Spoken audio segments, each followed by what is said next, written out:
Hello, my name's Kim Popplewell and I'd like to talk you through how I complete the 5-minute lesson plan. The starting point for your 5-minute lesson plan has got to be with your big picture for the session.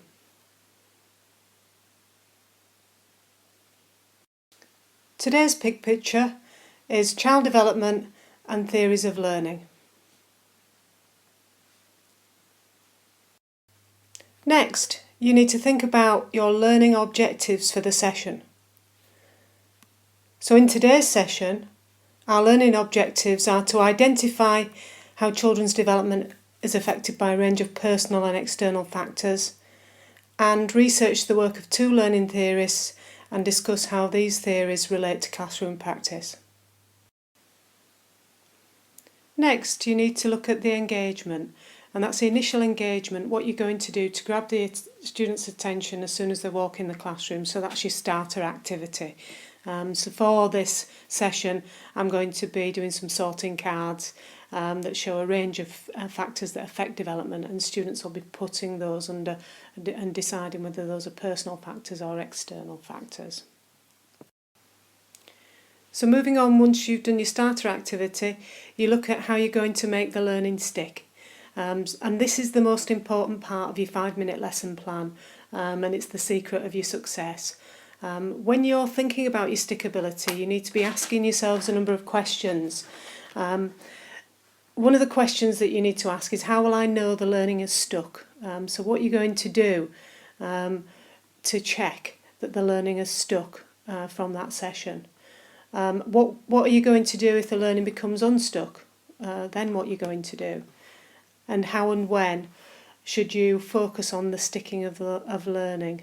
So it does imply with stickability that there's got to be some element of going back and revisiting what the students have done to check that what you have been teaching them and what has been learnt has stuck, has been committed to their memory. The next section is assessment for learning. So there's a number of different assessment tools that I'll be using during this session.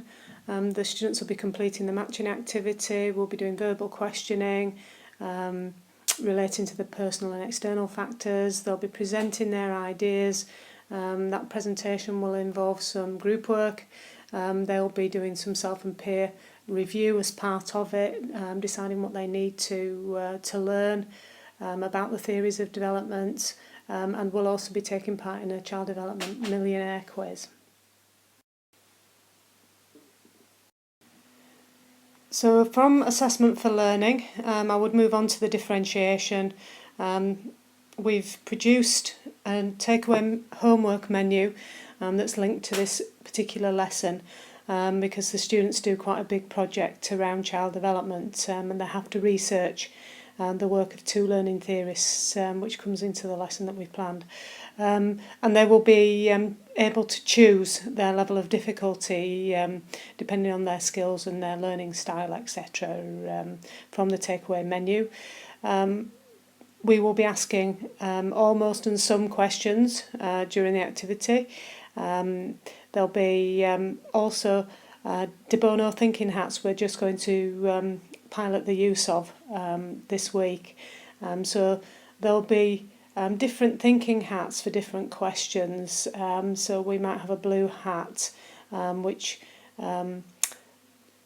encourages the students to describe something that they've learnt or seen or done, etc. And then we might ask a white question, a white hat question, and that might encourage the students to give an evaluation of something that they've done or they've seen, etc. So again, that just adds in that little bit more differentiation into the session. The next sections are relating to the activities that you will be doing throughout your session. So the first thing that my students will be doing after they've done the starter activities to do their self-reflections. They'll be looking at the outcomes, looking at the success criteria for the activities that we've set, and they'll be rating themselves using the periometer scales. The learning activity and the learning episode, moving on from that, will be to review, revise what they know and remember about child development. That will lead on to the quiz. So they'll be doing the Who Wants to be a Millionaire quiz together, and again that's part of the assessment for learning. And following on from that, we'll be looking at the takeaway homework. So again, we'll be choosing from the homework which tasks they would like to complete relating to learning theories. As part of that, I'm going to encourage them to do their self-assessment. What do they need to do to learn? What do they need to do?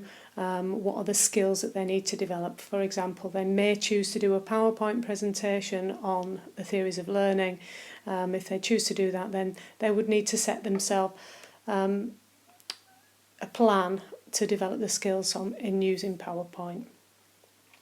I'm then going to introduce the knowledge for the session, so I'm going to give them a brief introduction to learning theories, and that's a teacher-led PowerPoint presentation that I will be doing with them, and then they will be then working independently to research the work of one learning theorist.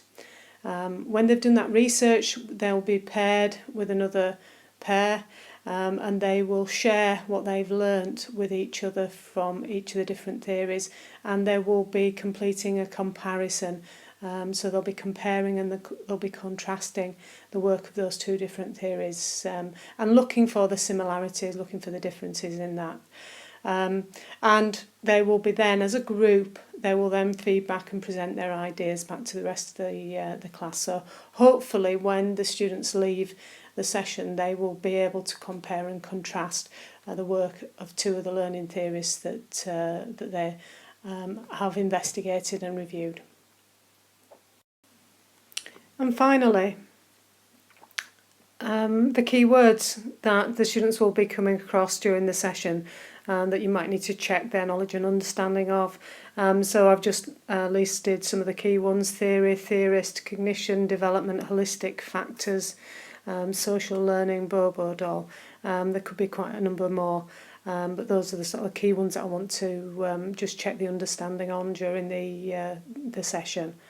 And that's the completion of the 5-minute lesson plan. I'm still working on it, and I'm still developing my ideas from that.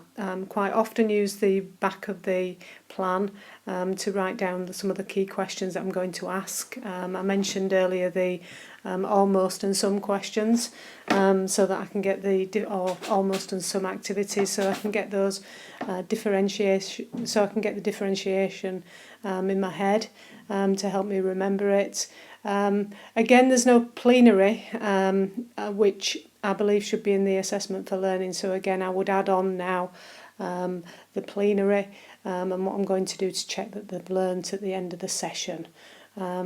So that's it, and Margaret and I will switch over to the webinar now to take your comments and to answer any questions that you might have about the 5-minute lesson plan. Thank you for listening.